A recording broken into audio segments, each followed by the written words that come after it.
Masa sih Pak Jokowi dukung Prabowo, Gibrannya malah menjadi jurkamnya Ganjar Pranowo? Pak Jokowi ada di persimpangan jalan karena dibacanya pada saat ini. Pemilu 2024 adalah titik penting bagi Indonesia masa depan.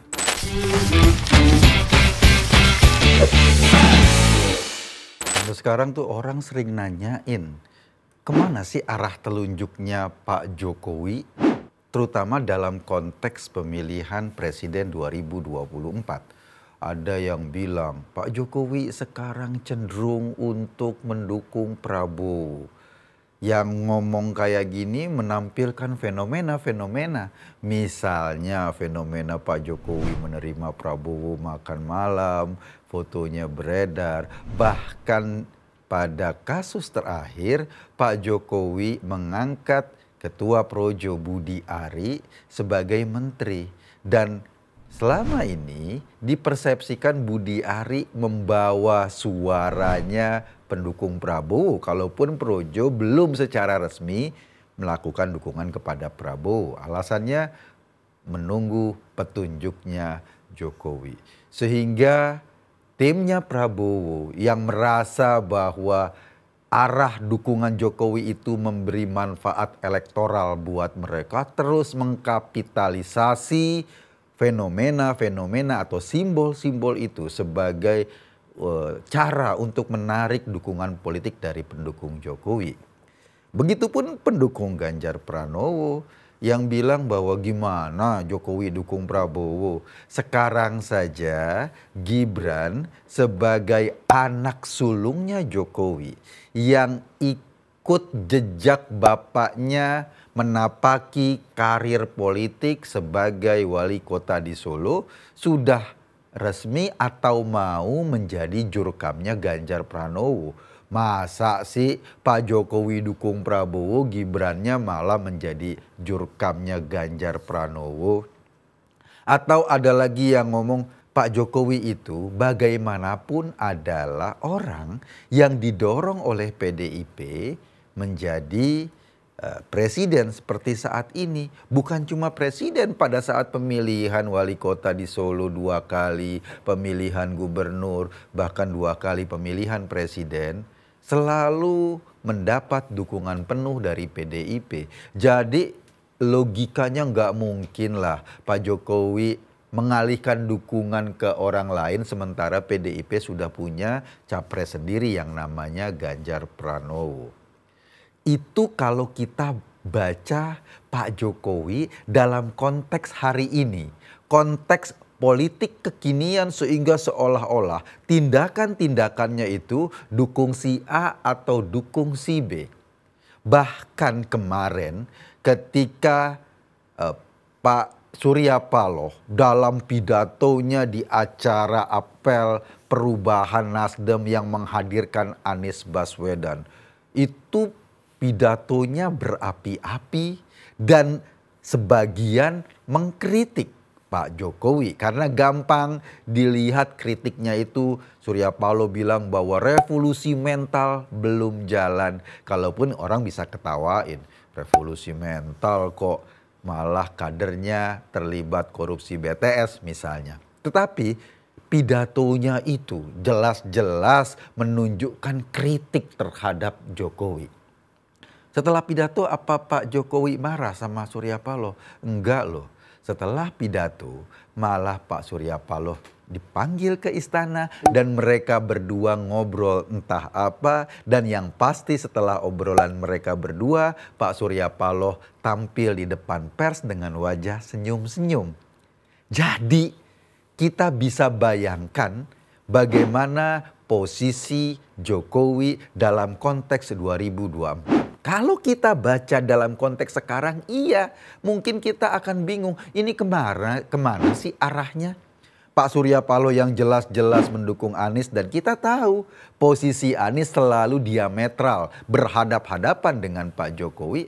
Toh masih diterima juga, masih diajak senyum. Bahkan wakilnya Nasdem di kabinet dua orang nggak dicopot. Pencopotannya Joni Plate kan juga bukan maunya Pak Jokowi. Salah sendiri Joni Plate terlibat kasus korupsi sehingga harus dicopot.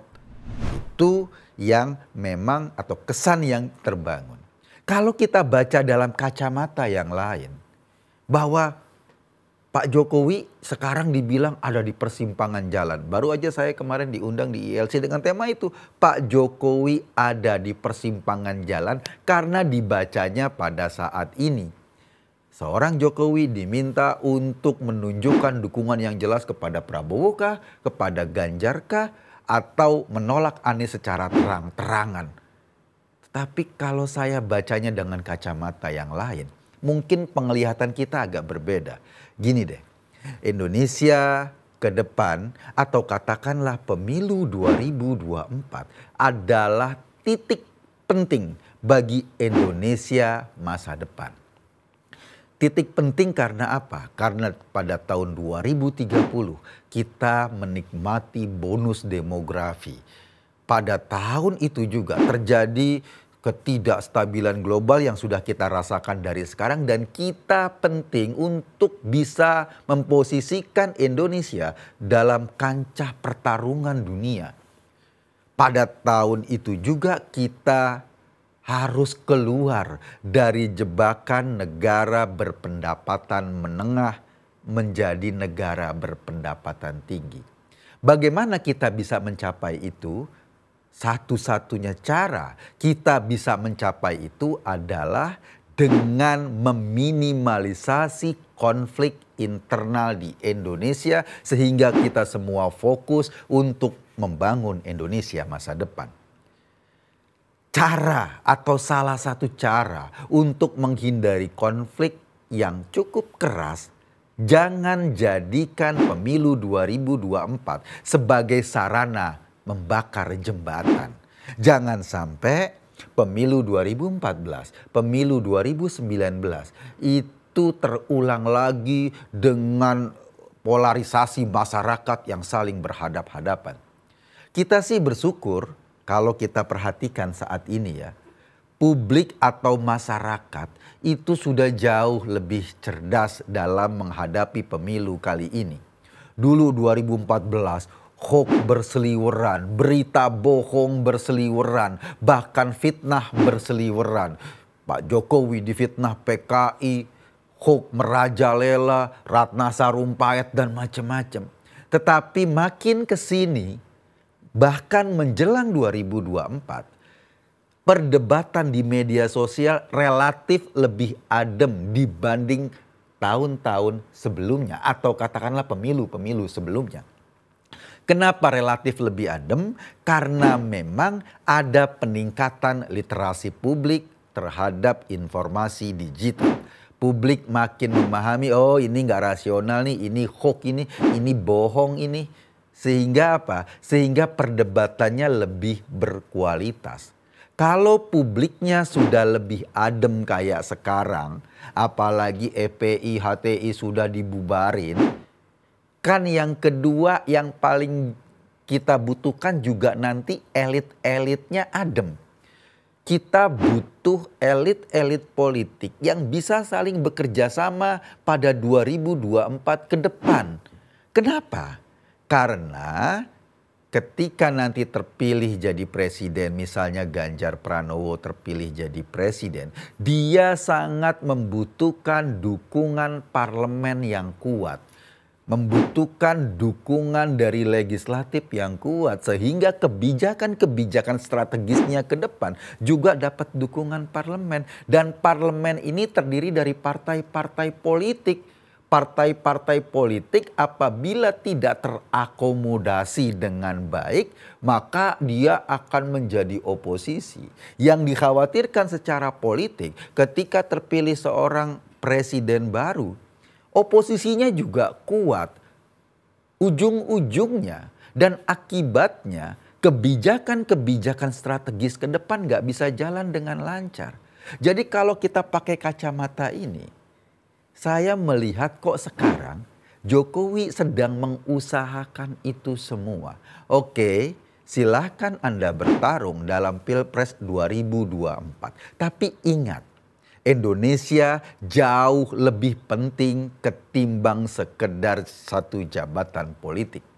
Indonesia jauh lebih penting ketimbang pertarungan ego partai-partai politik. Indonesia jauh lebih penting ketimbang siapa yang duduk di eksekutif dan siapa yang jadi oposisi.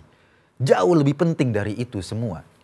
Karena itu kita jadi bisa memaklumi ketika Pak Jokowi berhubungan atau tetap menjalin hubungan baik dengan Surya Paloh yang bahkan secara politik sudah menetapkan Anies Baswedan sebagai capresnya. Dan kita tahu sudah jadi rahasia umum Pak Jokowi sama Pak Anies itu makin lama makin gak connect karena Anies sengaja mengibarkan bendera untuk berdiri sebagai antitesanya Jokowi.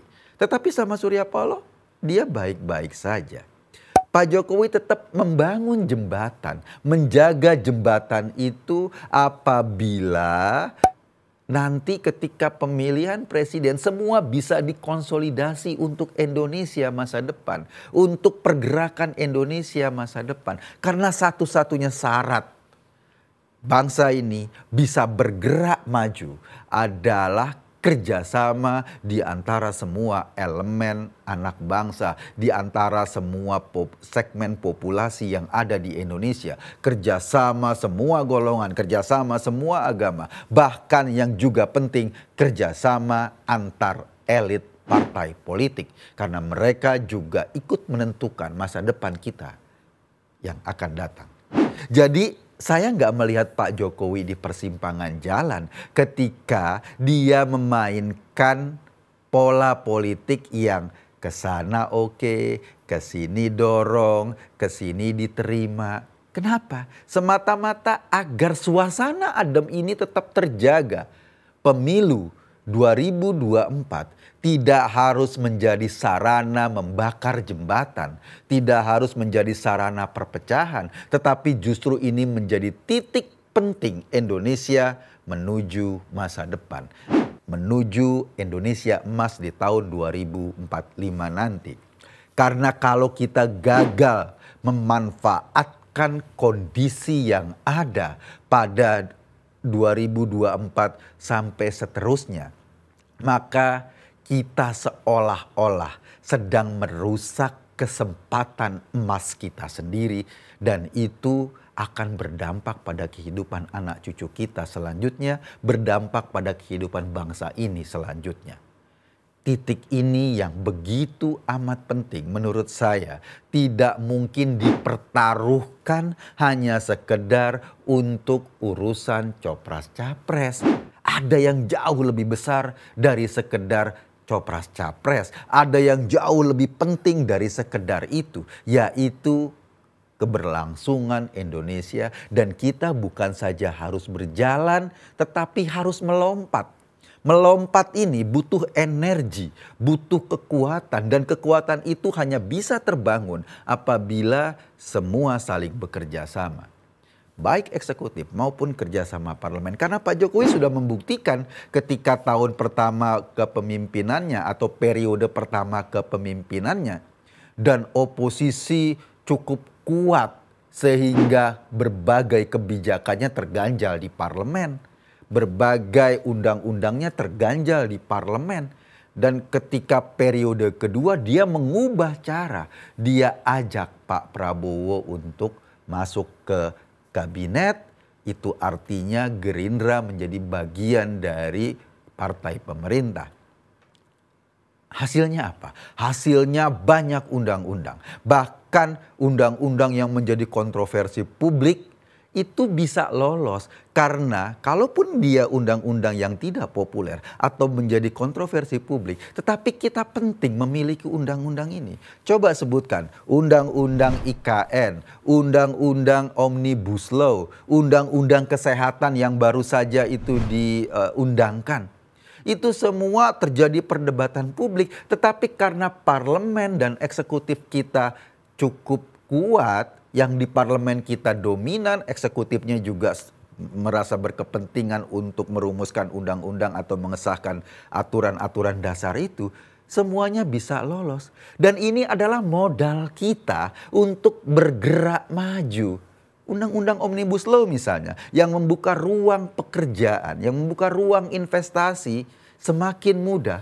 Itu dibutuhkan agar nanti ke depan orang-orang kita, orang-orang Indonesia, atau katakanlah investasi dari manapun masuk ke Indonesia, membangun usaha di Indonesia, dan kemudian menyerap sebanyak-banyaknya tenaga kerja.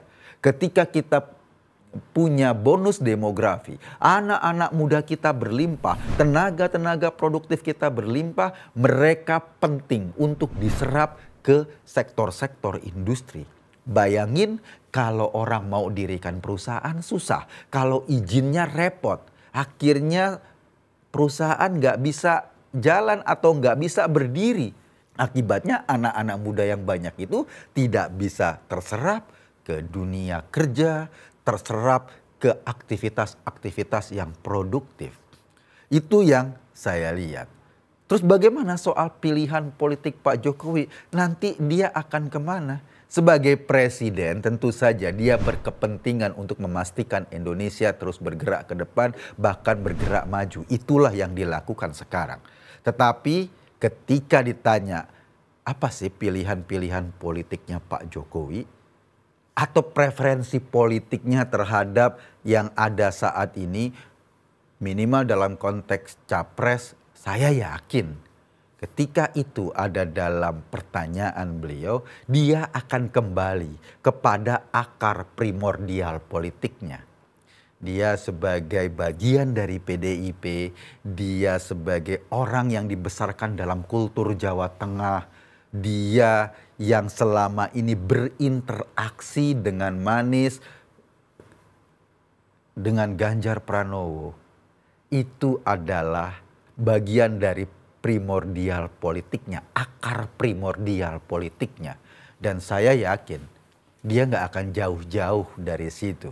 Tapi sebagai seorang presiden yang berkepentingan untuk Indonesia ke depan, dia tetap harus memastikan bahwa Pilpres kali ini harus berjalan baik dan tidak menyebabkan perpecahan di masyarakat. Begitupun nanti ketika terpilih seorang presiden baru, Ganjar misalnya, dia juga harus didukung oleh parlemen yang kuat. Dan parlemen yang kuat di Indonesia bukan cuma terdiri dari 1-2 partai, tetapi dari banyak partai. Oke lah, ada oposisi seperti sekarang. Tinggal Demokrat sama PKS. Biarkan mereka menari di genderang oposisi. Biarkan mereka teriak-teriak. Tetapi pada ujung-ujungnya ketika mengambil keputusan di parlemen, toh suara terbanyak juga yang menentukan. Itu yang dibutuhkan oleh pemerintahan Indonesia ke depan. Dan itu yang sedang diusahakan oleh seorang Jokowi. Saya Kekun tadi. Terima kasih.